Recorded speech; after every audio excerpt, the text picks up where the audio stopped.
saluons tous dans le précieux nom de notre Seigneur et Sauveur Jésus-Christ. Nous sommes encore dans la joie de nous retrouver ensemble. Car il y a un mystère quand nous nous retrouvons ensemble. Nous saluons aussi les frères qui nous suivent en ligne.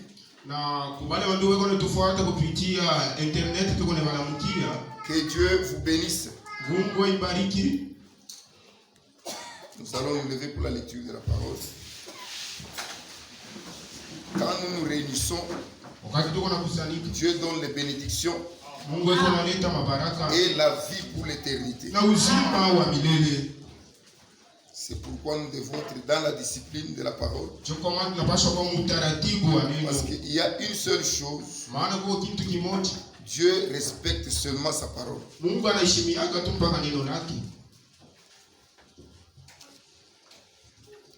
allons lire dans Actes chapitre 9,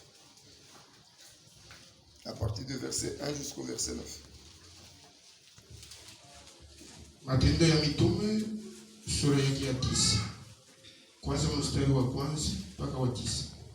Encore la menace et le meurtre contre les disciples du Seigneur. Na ile wakati moya na roho ya uwaji kamungia tena Saulo na kwenda juu ya kwenda kuua wanafunzi wa Bwana. Se rendit chez le souverain sacrificateur. Akaenda kwa kuhani mkubwa. Et lui demanda des lettres pour les synagogues de Damas. Na kumulomba mabarua juu ya kwenda kutesa ile makanisa wala mahekalu ya kule Damasiki. Afin que s'il trouve comme il était en chemin et qu'il approchait de Damas, tout à coup une lumière venant du ciel resplendissant autour de lui. Saulo, Saulo, kwa nini unaniteswa? Il répondit, je suis Jésus que tu persécutes. Mimi ni Yesu uko nateswa. Nini? Et le Seigneur lui dit, lève-toi, rentre dans la ville, et on te dira ce que tu dois faire. Les hommes qui l'accompagnaient demeurèrent stupéfaits.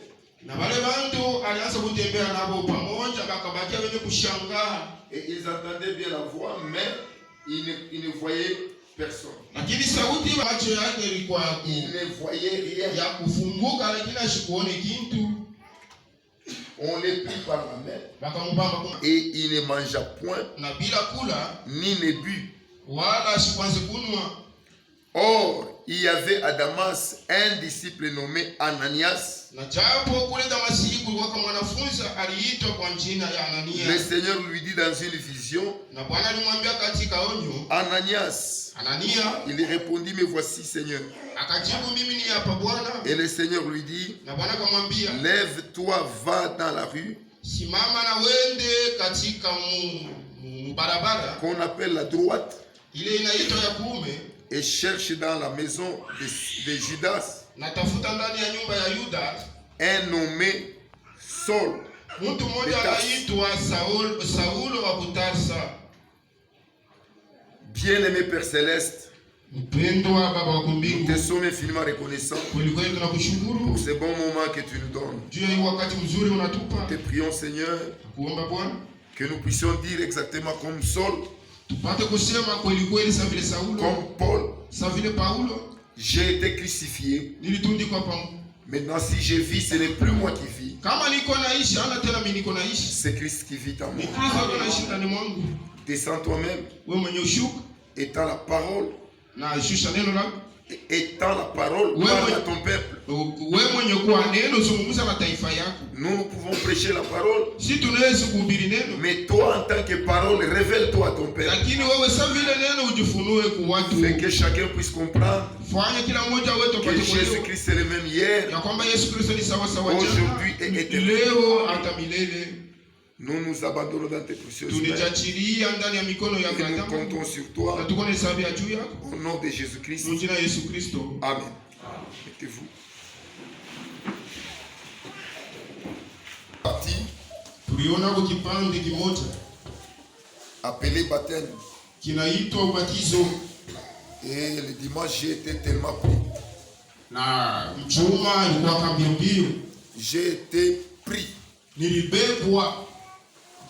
J'ai prêché sans même citer les titres. Mais vous avez compris de quoi il s'agissait. Aujourd'hui, nous allons commencer la partie discerner le corps de Christ.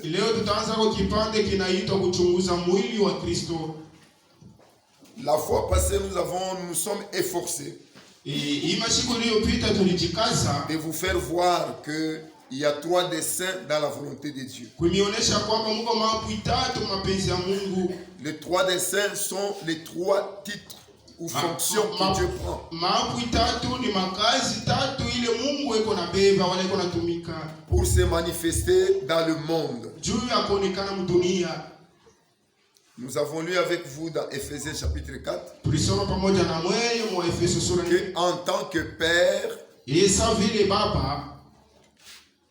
il exerce 3 fonctions. Il est au-dessus de tous. Il est parmi tous. Et il est en tous. Étant au-dessus de tous, on l'appelle Seigneur ou Père. Étant parmi tous, on l'appelle Emmanuel, qui signifie Dieu avec nous, ou Jésus-Christ. La filiation n'existait pas au ciel avant.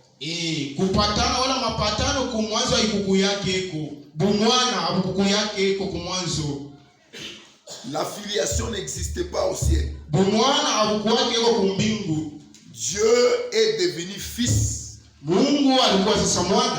C'est quand il a pris le corps de l'homme.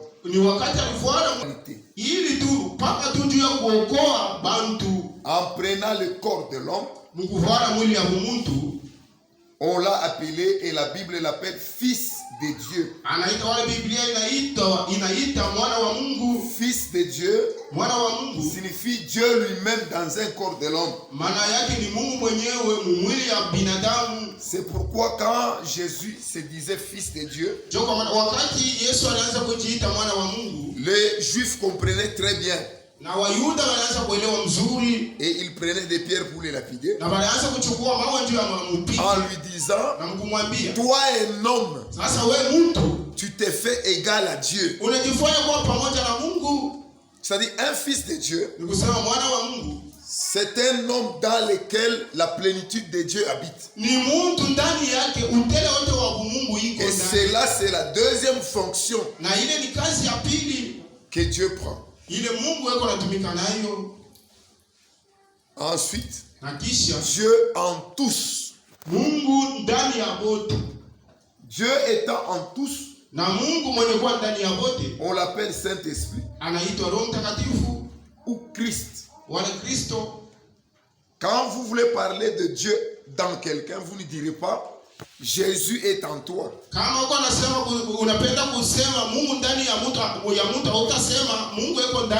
Vous direz Christ est en toi.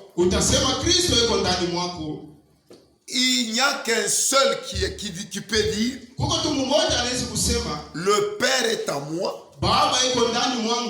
C'est celui qui a reçu la plénitude de la divinité en lui.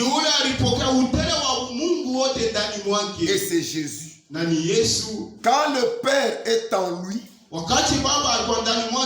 lui, quand on le voit, on voit le Père. Il n'y a personne d'autre à part Jésus qui peut dire quand vous me voyez, vous avez vu le Père. Non. C'est Jésus seul qui peut dire ça. Yesu pekee tu ndio anaweza kusema vile. Et maintenant, Christ, lui, Sasa yeye Kristo il vient, iko na kucha, il se coupe en morceaux iko na jikata vipande vipande pour entrer en nous. juu ya kuingia ndani mwetu. Et quand il entre en nous, Na wakati anaingia ndani mwetu, chacun reçoit une portion de Christ. kila mmoja anapokea sehemu ya Kristo. Et quand nous recevons la portion de Christ, Wakati tunapokea sehemu ya Kristo, c'est alors que nous sommes baptisés du Saint-Esprit. ndio pale tunabatizwa kwa ubatizo wa Roho Mtakatifu. Mais personne ne peut dire Lakini hakuna mtu anaweza kusema qu'il est Dieu. ya kwamba yeye ni Mungu. Nous ne pouvons pas dire nous sommes Dieu. Hatuwezi kusema sema Nous sommes des petits dieux sisi tuko tu miungu tudogo, parce que nous avons reçu des petites mesures de l'Esprit de Dieu. juu tulipokea kakipio wala kakiwango kadogo ka Kristo ndani mwetu. C'est pourquoi quiconque reçoit une mesure de Christ, Ndio kwa maana wote wanapokea kakipande kadogo ka Kristo, il est une partie de Christ. yeye ni kipande ya Kristo, C'est un petit Jésus. ni ka Yesu kadogo. Amen. Est-ce que vous comprenez ce que je dis? C'est un petit Jésus. Ni ka Yesu kadogo. Maintenant, nous voyons ici Asa tuko naona Saul Saulo qui ne comprenait rien. wala sikuelewe kitu. Il trouvait que cette doctrine était la doctrine des imposteurs. Yeye aliona ya kwamba ile mafundisho ilikuwa mafundisho ya watu ya babongo wala bajambazi. Il a commencé à persécuter ceux qu'on appelle chrétiens. Alianza kuteswa ule balianza kuita Mkristo. Ceux qu'on appelle. Wale balianza kuibalita Wakristo. Il a commencé à les persécuter. Akaanza kuibateswa. Pendant qu'il les persécutait, Wakati alianza kuibateswa, il trouvait que c'était des hommes. aliona ya kwamba ni watu. Il est allé à Jérusalem Akaenda Yerusalema pour prendre des lettres juu ya kubeba mamikanda, afin de descendre à Damas. juu ashuke ku Damasiki, Parce qu'il devait aller dans toutes les synagogues qui se trouvaient, juu alipasha kwenda mahekalu yote ile ilikuwa, prendre tous ceux-là qui adoraient là-bas, dans les temple, juu ya kwenda kubeba wote walianza kuabudu et les amener liés à Jérusalem. na kuiwafunga kisha na kwenda nao ku Yerusalema. Pendant qu'il partait, Wakati alianza kwenda, il a vu une lumière. akaona nuru, Et cette lumière l'a frappé. na ile nuru kampiga nguvu, Il est tombé par terre. akaanguka chini ya udongo, Une fois qu'il dit, na sauti inasema, Saul, Saulo, Saul, Saulo, pourquoi me persécutes? juu ya nini uko unaniteswa? Il a regardé. Anaangalia, Un juif ne peut pas appeler Seigneur n'importe quoi. Myuda siwezi tu napaswa kuwa na uhakika D'appeler Seigneur. ya kuita Bwana, Parce qu'il connaît qu'il y a un seul Seigneur. maana anajua kwamba Bwana ni mmoja tu, Il n'y en a pas deux pour les Juifs. abana wawili ku Bayuda. C'est ainsi qu'il a dit, qui es-tu Seigneur Ndio pale alisema, wewe ni nani Bwana? que je persécute? Ule niko nateswa, Et dans la voix lui dit, na sauti namwambia, je suis Jésus. mimi ni Yesu. Alors, il était très frappé. Alipigwa sana, Parce qu'il interdisait les gens de prêcher au nom de Jésus. maana alianza kukataza watu kuhubiri mwinjili ya Et de Yesu, faire aucun miracle au nom de Jésus. walikufanya muujiza mwinjili ya Yesu.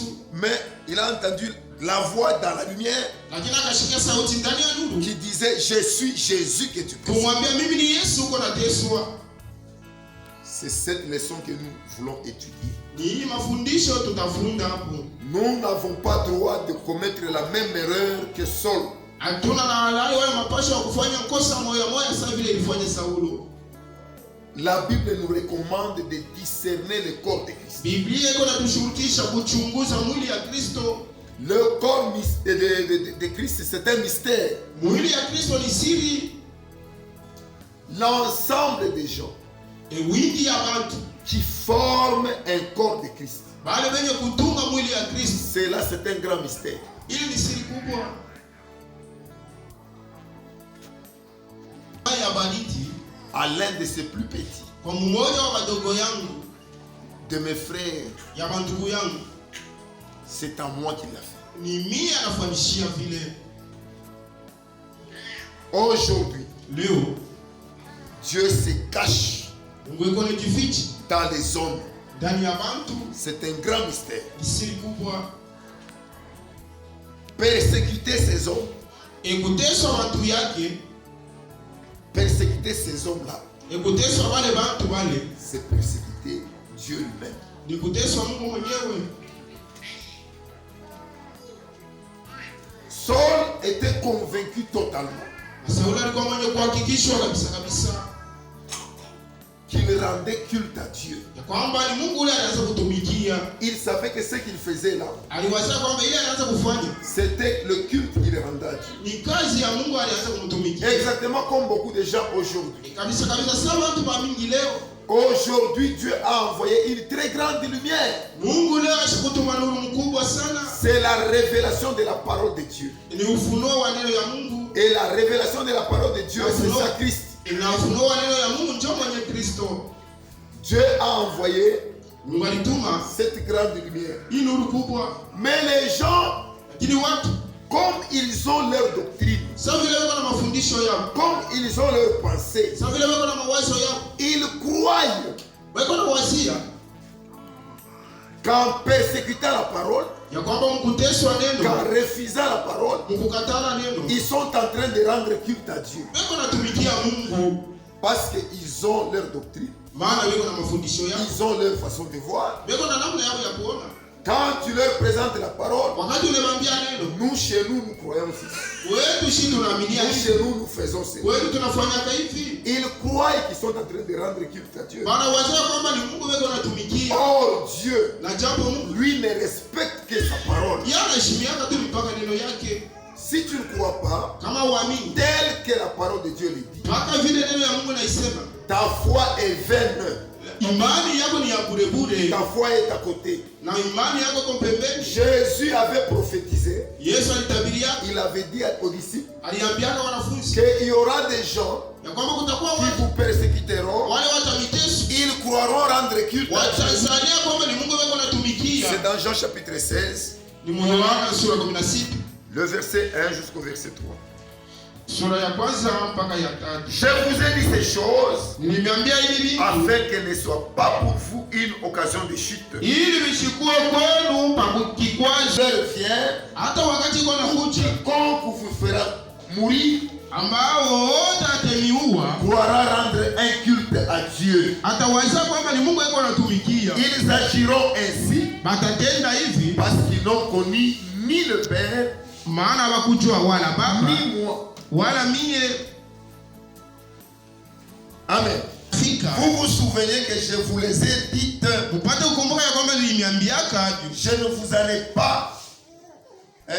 ai pas parlé dès le commencement mishi kwa miseme yake ile tangu mwanzo, parce que j'étais avec vous. maana nilikuwa pamoja nami. Maintenant, Hapa sasa je m'en vais mimi naenda vers celui qui m'a envoyé kwa ule alinituma, et aucun de vous ne me demande où Na- vas-tu. na hakuna hata mmoja C'est katika, un langage prophétique. lakini kwa ni msemo ya unabii Il leur montrait anaanza kuambia que quand je partirai, ya kwamba wakati la persécution viendra. mateso itakuja. Maintenant, Saul, quand il persécutait les chrétiens, Saulo wakati anaanza kutesa wa Kristo il était tombé aliangukaka et il ne voyait plus. na sikuone tena, On l'a pris, banambeba on l'a amené chez un homme appelé Ananias. bakamunyangula na kumpeleka kwa mtu anaitwa Anania.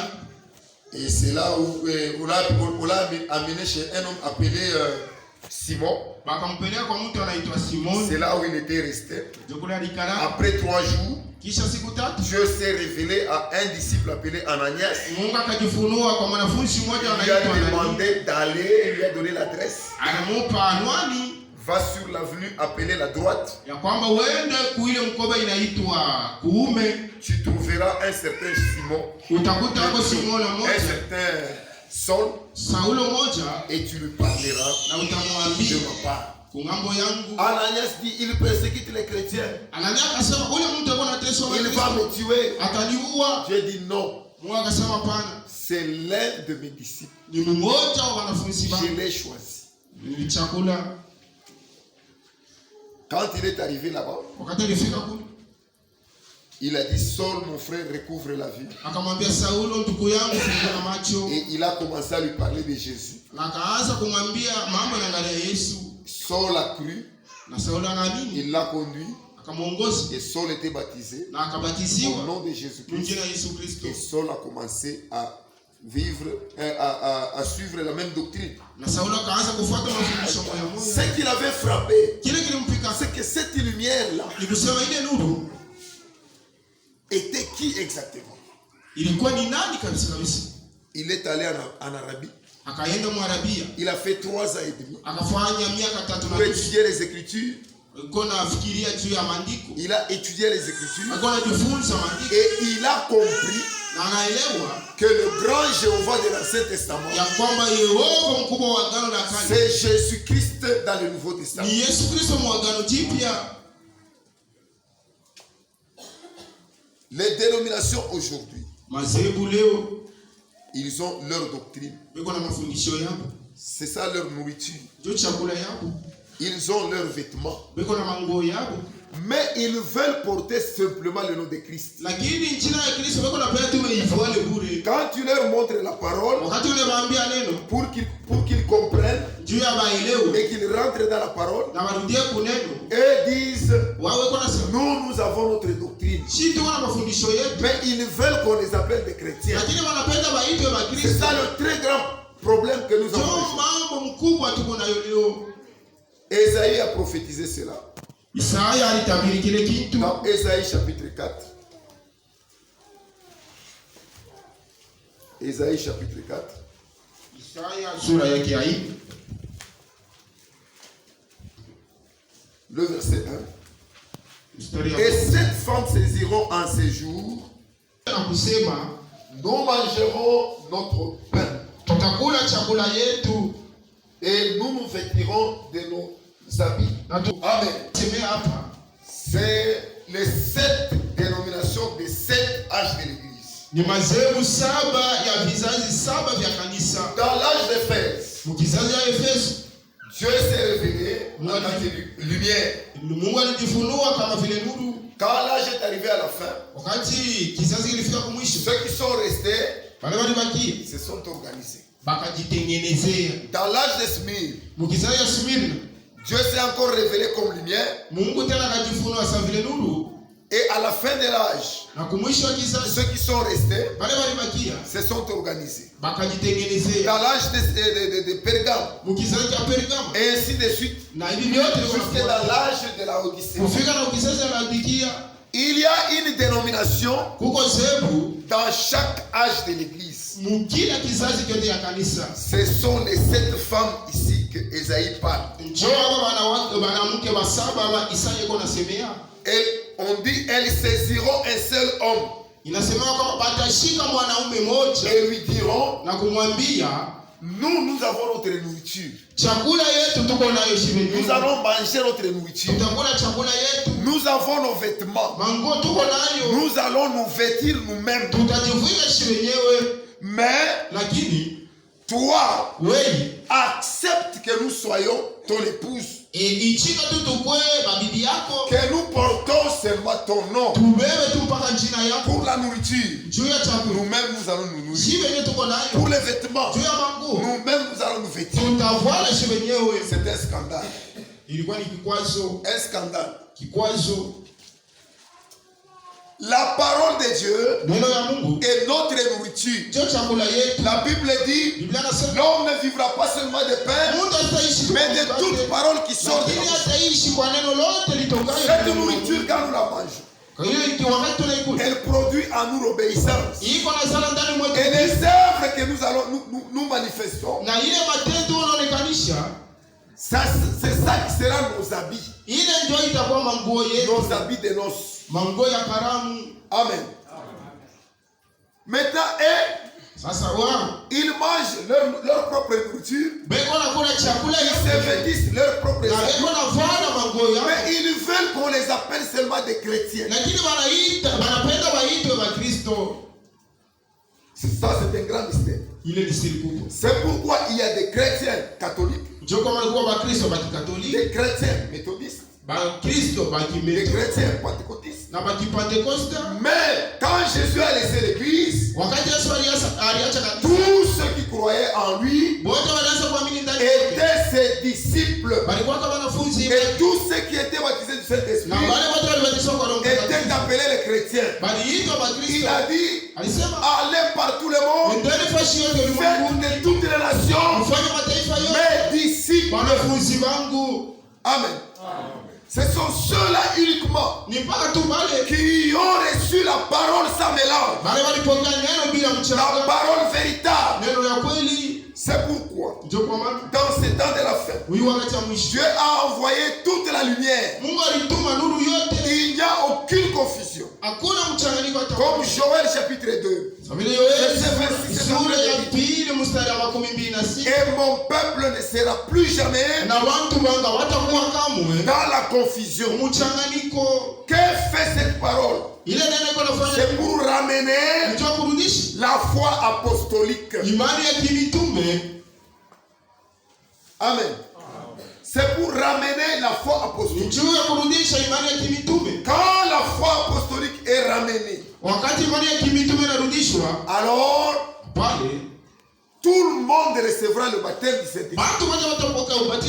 Tous les élus de Dieu recevront le baptême du Saint-Esprit. C'est pourquoi quiconque écoute cette parole et ne reçoit pas le Saint-Esprit, il y a un problème quelque part. Où la parole n'est pas bien donnée, où vous recevez la parole, vous faites semblant de la croire. Si vous croyez, vous aurez le Saint-Esprit. Amen. Aujourd'hui, c'est le jour de Matthieu, chapitre 24, verset 14. Cette lumière que nous avons reçue doit aller jusqu'au bout de la terre. Verset 14, Matthieu 24. Cette bonne nouvelle du royaume sera prêchée dans le monde entier pour servir de témoignage à toutes les nations. Alors viendra la fin. La parole de Dieu est prêchée. Si vous la croyez, vous êtes baptisés, vous êtes obéissants, vous serez sanctifiés. Si vous êtes encore obéissants, totalement, vous serez baptisés du Saint-Esprit. Mais si vous ne croyez pas, cette parole va servir de témoignage. Amen. C'est pourquoi Jésus a dit, allez partout dans le monde, prêchez la bonne nouvelle à toute la créature. Celui qui croira, il sera sauvé. Celui qui ne croira pas, il sera condamné. Il y a deux possibilités. La parole doit être prêchée dans toute sa pureté.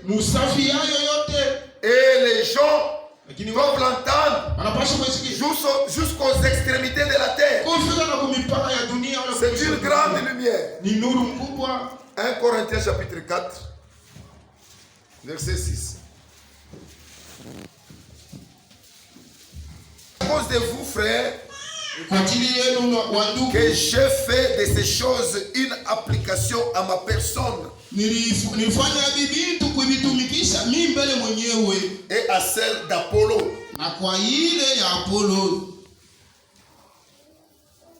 afin que vous appreniez et que nul de vous de l'orgueil en faveur de l'un contre l'autre. La parole de Dieu doit être prêchée dans toute humilité. Il y a plusieurs tendances dans ce message. Car la lumière est tellement grande et les gens ne savent pas distinguer la véritable foi du message et le message qui confirme la Bible comme étant la vérité. Ce message, son but, c'est de nous ramener à la Bible, ni kuiturudisha kwa Biblia, à la foi apostolique. kuimani ya kimitume. Mais les gens font de ces messages une mathématique. Lakini bantu bako nafanya hii ujumbe bako nifanya kwa saa hesabu, En prenant des préceptes mkubebe maagizo et les faire valoir dans leur compréhension. ina bana ifanya kulinganisha kufuatana na mawazo yao. Tout ce qui est prêché Kile kinahubiriwa doit être testé par la Bible. kinapaswa kupimiwa na Biblia, Et si cela ne concorde pas avec la Bible, na hii kile kama kilingane na Biblia, cela doit être rejeté à côté. kile kinapaswa kutupiwa pembeni. Cette grande lumière qui a été envoyée Hii nuru mkubwa ilitumiwa a aveuglé les uns ili pofusha wengine et a donné plus d'éclairage aux autres na liangazia sana wengine pour marcher juu kutembea dans la foi, muimani, dans la connaissance, mkujua, dans la compréhension exacte mkuelewa kabisa kabisa de ce qu'est Dieu. ya kile Mungu weko. Aujourd'hui, Leo il y a beaucoup de gens qui persécutent encore la parole. watu ni wengi wako nateswa tena na neno. Il y a les gens qui sont branhamistes. Kuko bantu benye kuabudu Branham, Il y a aussi les gens qui sont frankistes. na kuko wengine beko na abudu Frank, Il y a les gens qui disent qu'ils sont pour Branham. na kuko wengine wanaitikia sisi kwa Branham mambo ya Branham. Frank ou rien. Frank wengine wanaenda kwa mambo ya Frank. Mais quand vous prenez la Bible, Lakini kama nabeba Biblia, vous verrez la place de Branham. utaona fuashi ya Vous Frank, verrez la place de Jésus. na fuashi ya Yesu, Vous verrez la place de Frank. na utaona fuashi ya Frank, Vous verrez votre place dans la Bible. na fuashi yako utaiona mu Biblia. Amen. Ce qui est très important, Ya mafaa c'est que tu prennes la Bible kusema ubebe et Biblia, que tu te vois toi-même dans la Bible. ujione wewe mwenyewe mu Biblia. Si tu te vois dans la Bible, Kama unajiona mu tu Biblia, seras satisfait. Tu utafurahikia, n'auras pas de problème. hautakuwa na mambo.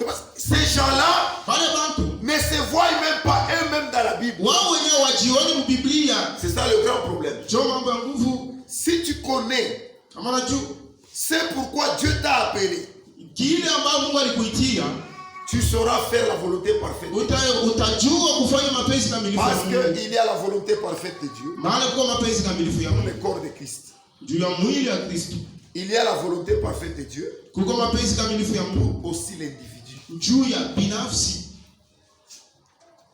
Le corps de Christ, Mwili ya Kristo, sa volonté parfaite, mapenzi yake kamilifu c'est de se retrouver à la fin ni kujikuta kumwisho sans tache, bila doa ni ride, wala taka ni rien de ça. wala kikunjo. Mais pour nous, Lakini kwetu la volonté parfaite, mapenzi kamilifu c'est entrer dans le corps de Christ. ni kuingia ndani ya mwili ya Kristo, C'est ça la volonté parfaite de Dieu. ndio mapenzi kamilifu ya Mungu. Ne venez pas à l'église Hapana kuja kanisa comme des prosélytes. sa vile wafuata kanisa. Vous devez voir votre foi croître. Munapaswa kuona imani yenu kukomea. Vous devez voir vos convictions Munapaswa kuona hakikisho yenu être fermes dans la parole de Dieu. yenye kushikamana muneno. Komea. On ne vient pas à l'église Hatukuja kanisa comme l'habitude. sa vile zoezi. Dieu ne va pas poser la question à quelqu'un. Mungu atauliza mtu, Pourquoi tu n'allais pas à l'église? Dieu ndio kwanza kwenda kanisa. Non. Hapana. Dieu va te poser la question Mungu atakuuliza si tu es parole de sa parole. kama wewe ni neno ya neno yake. Les gens viennent à l'église Watu wako wanakuja kanisa pour s'amuser. juu ya kucheza, Il peut chanter, zikuimba, Maranatha. Il maranatha, peut dire Amen. zikusema amini Et il peut sortir. na kutoka. Mais quand il vit, Lakini kama iko naishi sa vie montre qu'il n'a jamais écouté la parole. maisha yake iko naonesha kwamba hajashikiaka neno. Ce qui est très important, Ya mafaa sana c'est éviter des scandales. ni kuacha wala kujizuiza. Quand, Kuacha ni kuacha. quand tu vois ton frère comme toi-même, Kama unaona ndugu yako sawa vile wewe mwenyewe, pour arriver à voir ton frère comme toi-même, juu ufike mwile kiwango ya kuona tu ndugu dois sawa d'abord mwenyewe, aimer ce frère-là. unapaswa mbele kumpenda wale ndugu. Tu dois connaître la parole de Dieu qui dit Unapaswa kujua neno la Mungu yenye kusema que ce frère-là, kwamba ule c'est ndugu une partie de Christ. ni kipande cha Kristo. Si tu comprends que ce frère est une partie de Christ, Kama unaelewa ya kwamba huyu ndugu ni kipande ya Kristo, tu vas le respecter utamheshimia comme tu respectes Christ. sawa vile unaheshimia Et Kristo. si tu le respectes comme tu respectes Christ, Na kama kuna mheshimiwa sawa vile tu unaheshimia, n'auras jamais de problème. mama Ce sont des petites choses. Je descends Ni vitu kidogo kidogo niko nashuka. pour que quiconque écoute. Juu ya kila mmoja apate kuelewa. Parce que je ne vais pas commencer à parler. Juu siwezi kwanza Et kusema. nous sortons sans recevoir quelque chose. Lakini mkutoka tunatoka bila kupokea J'aimerais que kitu. chacun de nous puisse recevoir quelque chose. Niko napendelea kila mmoja wetu. Maintenant, je vais vous dire une chose. Tamiambia kwa kitu kimoja. Quand Dieu dit Kama Mungu anasema que aime ton frère comme toi-même, ya kwamba penda ndugu yako sawa vile Dieu unachipenda. sait que ton frère a des erreurs. Mungu anajua ya kwamba ndugu yako kuna makosa. Dieu sait que ton frère Mungu anajua kwamba ndugu peut broncher un jour. anaweza kuikwana siku moja. Et quand il bronche, Na kama anaikwana, tu ne vas plus l'aimer. hautampenda tena. Tu ne vas plus l'aimer. Hautampenda tena. Or, la parole Na japo t'exige à l'aimer iko na kukazisha mpende. comme toi-même. Sawa vile unajipenda mwenyewe. Ce que vous devez faire, c'est quoi? Kile mnapaswa kufanya Pour bien discerner le corps de Christ, juu ya kuchunguza mzuri mwili ya Kristo. il faut minimiser les erreurs Inapaswa kuiona zaidi ya de chini tes frères et de tes sœurs. ya bandugu yako na wadada yako.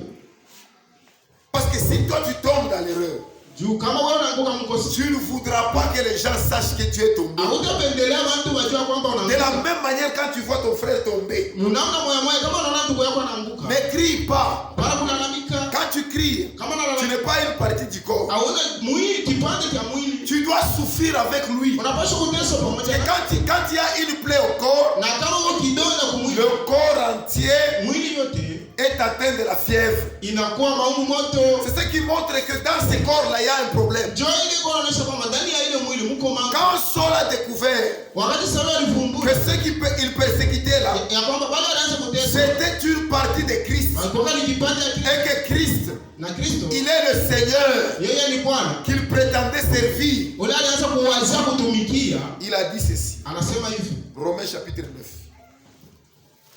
Waroma 9 Le verset 1.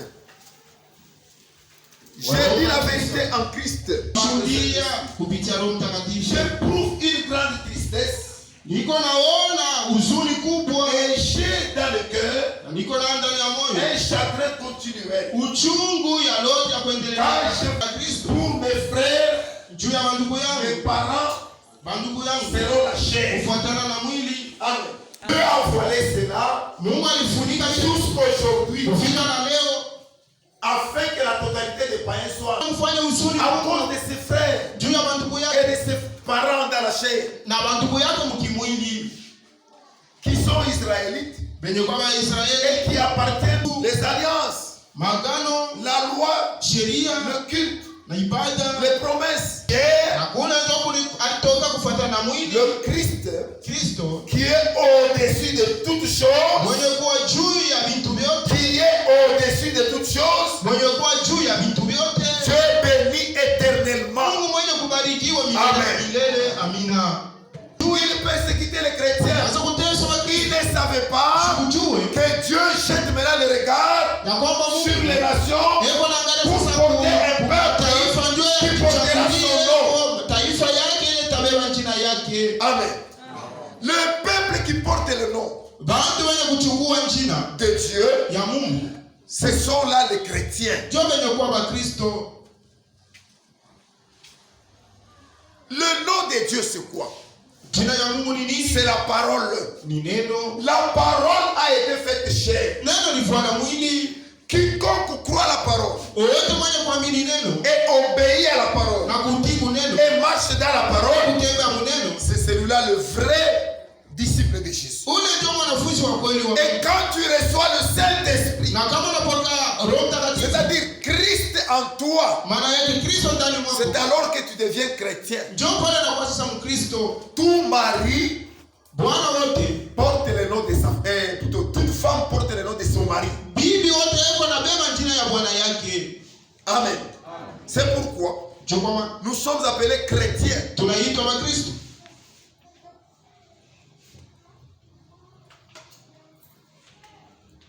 Quand Saul a compris cela, Wakati Saulo alielewa kile kitu, Saul nous a écrit ces choses. Saulo anatuandikia hivi vitu C'est très important. vya mafaa. 1 Corinthiens chapitre 13. Wakorinto wa kwanza sura 13. 1 Corinthiens chapitre 13. Wakorinto wa kwanza sura 13.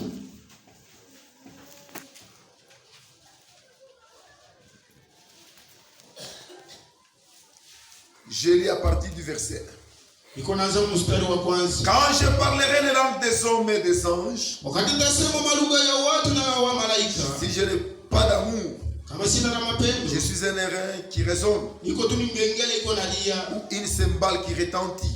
wala ile ngengele iko nalia. Et quand j'aurai des dons de prophétie, Wakati nitakuwa na zawadi ya unabii, la science de tous les mystères ufahamu wa masiri et de yote toute la connaissance, na kujua kote, quand j'aurai même toute la foi jusqu'à transporter les...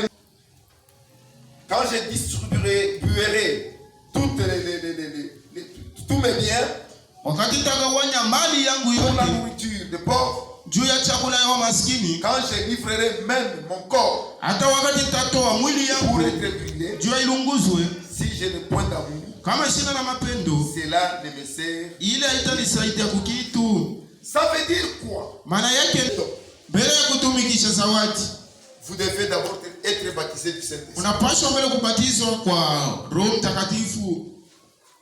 Quand vous utilisez les dons Kama unatumikisha zawadi sans le baptême du Saint-Esprit, bila ubatizo wa Roho Mtakatifu, ce qui va vous conduire, kile kitakuongoza c'est simplement de l'onction. ni upako tu. L'onction va vous conduire. Upako itakuongoza, Après un moment donné, l'onction sort. kisha wakati fulani upako inatoka na bakia ule ule. Mais Paul est en train de dire ici Sasa Paulo yuko anasema que hapa, pour faire de l'amour, siri ya mapendo. amen. Quand la Bible dit Wakati Biblia anasema que aime ton prochain comme toi-même, ya kwamba penda jirani wako tu sawa ne vile peux pas le unataka, comprendre huwezi kuielewa seulement quand tu es baptisé du Saint-Esprit. ni mpaka tu unapokea ubatizo wa Roho Mtakatifu C'est alors que tu ndio peux comprendre cela. ndio pale utaelewa. Maintenant, ce n'est plus toi, Hasa pale ana tena c'est wewe, le Saint-Esprit lui-même agissant en toi. sasa ni Roho Mtakatifu yuko anatenda ndani Regardez yako. maintenant le verset 4. Mstari ya 4, L'amour est patient. mapendo ni Il mavumilivu, est plein de bonté. inajaa na wema, L'amour n'est point envieux. na mapendo haitamaniaje, L'amour ne se vante point. haijivunake mapendo, Il ne semble point d'orgueil. haichaake na kiburi, Il ne fait rien de malhonnête. haifanyake unafiki, Il iko na furahi tu mpaka mkweli, excuse tout. iko na hurumia yote, Il croit tout. iko na amini yote, Il espère tout. iko na tumaini yote, Il supporte tout. iko na vumilia yote, L'amour ne périt jamais. na mapendo haitaharibika. Amen. Les prophéties peuvent périr. Maunabii inaweza En kuharibika. d'autres termes, Namna nyingine, au lieu de chercher à parler en langue, pahali pa kwanza kutafuta et kusema de prophétiser, wale et kutabiri de faire toutes ces na choses-là, kufanya vile vingine, d'abord soyez baptisés du Saint-Esprit. mbele ubatizo kwa Roho Quand Mtakatifu. toutes ces choses vont passer, Kama vile mais si le Saint-Esprit est en vous, lakini kama Roho Mtakatifu yuko ndani mwako, l'amour ne périra jamais. mapendo haitaharibika kamwe. C'est pourquoi le frère Branham a prêché. Ndio kwa maana ndugu Un Branham, message intitulé ujumbe na Seul l'amour parfait entrera. mapendo pekee tu kamilifu ndio itaingia. C'est pourquoi depuis le début, Ndio kwa maana nitaingia kwa quand j'ai commencé à prêcher, wakati nianza kuhubiri, je vous exhorte à être baptisés du Saint-Esprit. niko nimekakamisha ili mpate ubatizo kwa Roho Je suis en Mtakatifu. train de sentir un poids sur moi. Niko nashika mshito yulu yangu, Il y aura un jour utakuwa siku où moja ce poids va partir. hii mshito itatokaka. Qui a mis ce poids sur moi? Ni nani anaweka hii mshito yulu Je ne yangu? sais pas. Sijue, Mais je sens ce poids-là. lakini ile mshito niko Ici dans cette église, umuhii kanisa. il y a les gens qui seront baptisés du Saint-Esprit. Muko mwanzo watabatizwa kwa Roho Mtakatifu. C'est pourquoi Ndio kwa maana écoutez la parole de Dieu, mshikie neno mettez-la en pratique, na kuitumikia. faites de vos chambres Muombe hata machumba les hôtels de sacrifice. mufanye madhabahu ya maombi. Quand nous quittons ici, Wakati tunatoka rentrez à la maison, ufia kunyumba, priez avec un langage clair. muombe misemo ya kushikirika. Même si c'est 2 mots seulement que vous utilisez. Hata kama ni misemo tu mbili Mais utatumia. soyez clair devant Dieu. Lakini mbele ya Mungu Que cela uwe vienne du wazi. fond de votre Na cœur. ile itoke ndani ya upande wa moyo. Seigneur, Bwana, baptise-moi du Saint-Esprit. unibatize kwa Roho. Seigneur, Bwana, baptise-moi du Saint-Esprit. unibatize kwa Roho Mtakatifu. Je peux te donner des maisons. Mungu anaweza kukupa majumba, Il peut te donner des dollars. anaweza kukupa madola, Il peut te donner des richesses. anaweza kukupa mali. Si c'est à quoi cela te servira? Sasa kama una na Roho Mtakatifu ile itakusaidia kwa nini? Si tu quittes la terre. Kama unakufa, Ces choses hivi vitu ne sont rien du tout. havina kitu cha faida. Il y avait un homme, Jésus a donné cette parabole. Kuko mtu ule Yesu alipatiaka ifumbo. Il a dit, Anasema il y avait un homme kulikuwa mtu qui a fait de grands champs. ule alilimaka shamba mnene. Lors de la récolte, Wakati wa mavuno il a fait de grands entrepôts. anafanya mazina wala madepo. Il s'est dit, Anasema j'ai beaucoup travaillé. ninatumika Maintenant, je vais remplir mes entrepôts. sasa batajaza madepo yangu Et après, na kisha je vais m'asseoir. mitekala Je vais commencer à manger et boire. taanza kula na kunywa. Il a rempli les entrepôts. Anajazaza mazina. Il a fini. Anaisha. Maintenant, il voulait se reposer. Alipeleka Le pumziko. Seigneur dit, regardez cet homme insensé. Angalia huyu mpumba. C'est dans ce moment-là Leo que le Seigneur dira aussi, Bwana atasema tena, je réclame ton âme. mimi nabeba nafsi. Amen. Travaillez durement Mtumike kwa nguvu sana pour les biens qui ne périront jamais. juu ya vile vitu bila vitaribikaka. Les biens qui ne périront jamais, Vitu bila vitaribika. c'est la parole de Dieu en vous. Ni neno ya Mungu ndani Et le baptême du Saint-Esprit en vous. na ubatizo wa Roho Mtakatifu ndani mwako. Colossiens chapitre 3. Wakolosai sura ya 3. Colossiens chapitre 3.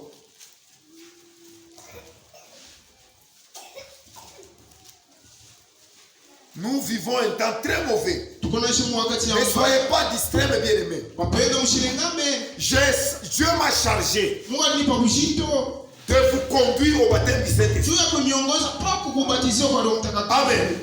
Et je crois de tout mon cœur que vous serez baptisés du Saint-Esprit. Si du moins vous demeurez ferme dans la foi, croyant et persévérant dans la prière. Colossiens chapitre 3. Si donc vous êtes crucifiés avec Christ, cherchez les choses d'en haut, où Christ est assis à la droite de Dieu. Attachez-vous aux choses d'en haut et non à celles qui sont sur la terre. Car vous êtes morts et votre vie est cachée avec Christ en Dieu. Quand Christ, votre vie, paraîtra avec lui dans la gloire. Amen. Pour espérer cette gloire, et c'est un grand mystère. Quand Christ est en vous, vous êtes un avec Christ. Si vous êtes perdu, alors il faut que Christ soit perdu. Amen. Si tu es perdu, sache que Christ sera aussi perdu. Tu ne seras jamais perdu.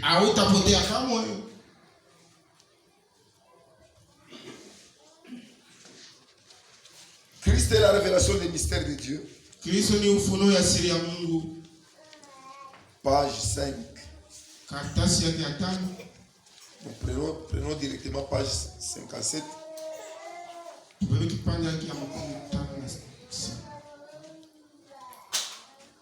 Il n'y a pas de paragraphe. Je vais lire la deuxième partie, donc la deuxième paragraphe. Et ensuite la parole qui vient de la tête descend dans le corps. La même parole, rien ne peut y être ajouté ou en être retranché. Ainsi donc, cette même parole, alors le corps, ils sont l'époux et l'épouse. Ils sont la chair de sa chair. Vous comprenez? Amen. Et comment reconnaîtrez-vous cela? Ils portent les mêmes témoignages, les mêmes fruits. Amen. Le même livre. Vous devez être des lettres écrites. Unapaswa kuwa Manifester na yenye dans kuonekana ce monde. dunia humu. Amen. Si l'évangile est voilé aujourd'hui, Kama injili yenye kufunikwa leo, l'évangile ne doit pas être voilé pour nous. injili haipaswi kufunikwa kwetu. Pour nous. Wakorinto wa pili sura 4. Le verset 1. C'est pourquoi ayant ce ministère, selon Ile ilitupewa, nous ne perdons pas courage. akupoteze uhodari. Écoutez, nous rejetons les choses honteuses Tuko na katana wala kutupa vitu vya haya qui se font en secret. vile viko nafanyika msiri. Nous n'avons point une conduite astucieuse. Hatuna na kujiongoza kwa ujanja. Amen. Nous n'avons pas une Tumisha kama neno ya Mungu, mais en publiant la vérité, lakini mkutangaza nous kweli nous recommandons à toute conscience, tuko na jishurutisha na dhamiri yote à toute conscience d'homme devant Dieu. na dhamiri yote ya mundu mbele ya Mungu. Amen.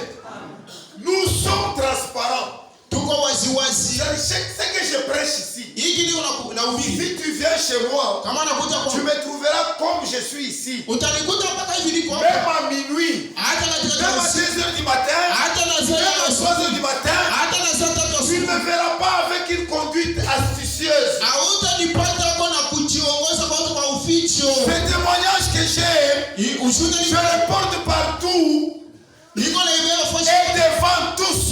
na mbele ya watu wote. Et je déclare Na niko que nasema Jésus-Christ est le même. ya kwamba Yesu Hier, aujourd'hui et éternellement. milele. Vivez la parole de Dieu. Muishi neno ya Mungu. Priez sans cesse. Muombe bila kuacha. Vous verrez que vous allez faire des expériences Mtaona kama mtapata maombi avec la prière na maombi et avec le Seigneur. na pamoja Si vous l'aimez de tout votre cœur, unampenda na moyo wenu wote, Dieu vous conduira dans les expériences, Mungu atamiongoza maonjo, dans l'amour. mapendo. Quand nous allons commencer à prêcher, Wakati tutaanza kuhubiri, nous n'allons pas vous prêcher. hatutamihubiri. Quand nous prêchons, Kama tunahubiri, nous allons simplement décrire votre vie. tutaonekanisha tu maisha yetu. Parce que votre vie, Maana maisha c'est déjà la vie de la parole. maisha kuwa maisha ya neno. Amen. Si vous n'expérimentez pas de petites choses, Kama muone tu vitu vidogo vidogo, c'est difficile d'expérimenter le Saint-Esprit. itakuwa nguvu kuonja Roho Mtakatifu. Mshiki. Si notre évangile est encore voilé, Kama injili yetu ingaliki yenye kufunikwa, il est voilé pour ceux qui périssent, yenye kufunikwa kwa wapotevu, pas pour vous. ana kwenu. Amen. Ce n'est pas pour vous. Ana Vous kwenu. connaissez très bien ce que nous enseignons. Mnajua mzuri mzuri. Vous connaissez très bien ce que le message dit. Na mnajua mzuri Vous mzuri. connaissez très bien ce que la parole dit. Lakini neno linasema Mais pourquoi vous n'êtes pas baptisé du Saint-Esprit? jua nina mbatizo kwa Roho Mtakatifu. Ne prenez rien à la légère. Msiwewe kitu hata kimoja kwa kusula. Ayez la foi ferme. Mwana imani Je ya vous ai dit que le kushima. Saint-Esprit Shikamana. je vous ai dit que le Saint-Esprit Niliambia kwamba Roho Mtakatifu est très simple iko ya mwepesi de kuipata. recevoir. Iko ya mwepesi sana Comme kuipata. quand tu demandes le pain Iko sawa vile unaomba mkate. et Dieu te donne le pain. Na Mungu anakupa mkate. Qui est-ce qu'ici que Dieu a déjà répondu à sa prière? Ni nani hapa Mungu aisha kujibu yako? Qui a déjà répondu à sa prière? Ni nani aisha kupokea jibu kwa maombi? De la même manière que Dieu te répond à la prière, Namna mwa Mungu anakujibu. c'est de la même manière qu'il te donnera le Saint-Esprit. Namna mwa Mungu atakupatia Roho. Ne prends pas le Saint-Esprit Ushiwe Roho Mtakatifu. comme quelque chose de très compliqué. Kitu kimoja nguvu. Toi, tu es l'enfant de Dieu. Wewe kwa mtoto wangu. Le plus grand miracle, Mjiza mkubwa. c'est que tu as quitté la dénomination, Sema ulitoa tu mazuri. as cru, Uliamini. tu as accepté le baptême Unaitikia au kwa nom de Jésus-Christ. jina la Yesu Kristo. C'est ça le plus grand miracle. Njoo mjiza mle. Ta présence ici, Uwepo wako hapa. ça montre que tu dois recevoir le Hii Saint-Esprit. inaonyesha kama utapokea Roho Mtakatifu. La foi vient de ce que l'on entend. Imani iko natoka kwa ile Et tuko c'est que l'on nashikia. entend de la parole. Na ile tuko nashikia kuneno la Kristo. L'évangile est voilé pour ceux qui périssent. Kama injili yetu ni Pour les incrédules, ni yenye kufinika kwa dont les dieux de ce siècle Unaona kutokuamini ambao a aveuglé l'intelligence. alipofusha akili. Mais nous, Lakini Jésus nous a donné de l'intelligence. Mungu alitupa akili. Nous avons lu ça dans 1 Jean chapitre 5. Tulisoma Yohana wa kwanza sura ya Le verset 20 à 21. mstari wa 12 mpaka 11. Nous avons reçu de l'intelligence. Tulipokea akili. Le Fils de Dieu Mwana wa nous a donné de l'intelligence alitupa akili pour connaître le véritable. juu ya kujua wa kweli. Et nous sommes dans le véritable Tuko ndani ya wa en kweli. son Fils Jésus-Christ. Ndani ya Yesu mwana wake. C'est lui qui est le Dieu véritable Mwenye kuwa Mungu wa kweli. et la vie pour l'éternité. Na uzima wa milele. Amen. Si nous croyons que Jésus-Christ, Kama tunaamini kwamba il Yesu est le Seigneur, yeye ni il Bwana. est le Dieu véritable, Ni Mungu wa kweli. croyons aussi Tuamini vile que vile. nous sommes une partie de lui. Ya kuwa sisi ni kipande yake. Si nous croyons Kama que tunaamini nous sommes une partie de lui, kuwa tuko kipande yake. alors le baptême du Saint-Esprit Na pale Yesu wa devient très facile pour nous. inakuwa mwepesi kuipata kwetu. Est-ce que vous comprenez? Si vous comprenez Kama que mnaelewa sans Christ, ya kwamba bila vous ne Kristo pouvez pas vivre, hamwezi kuishi. alors l'Esprit Na pale roho et la parole na neno descendront de la tête vitashuka kwa kichwa, vers le corps. inateremka mwili. Et quand ça descend vers le corps, Inateremka mwili ça va t'atteindre. itakupata. Amen. Parce que tu es membre du corps. Maana wewe ni kiungo ya mwili. Amen. Dans votre prière, Maombi yenu. priez toujours. Muombe Quand vous priez pour toutes choses, kama mko naombea vitu ajoutez aussi ongezeko la demande du Saint-Esprit. ubatizo wa Roho Mtakatifu. Un jour, Siku moja tu vas t'élever comme ça, tu as le Saint-Esprit. utalamuka hivi usha kuipokea. Amen. Dieu donne le Saint-Esprit Mungu yuko analeta Roho à Mtakatifu. ceux qui lui obéissent. Kubali yuko na mti.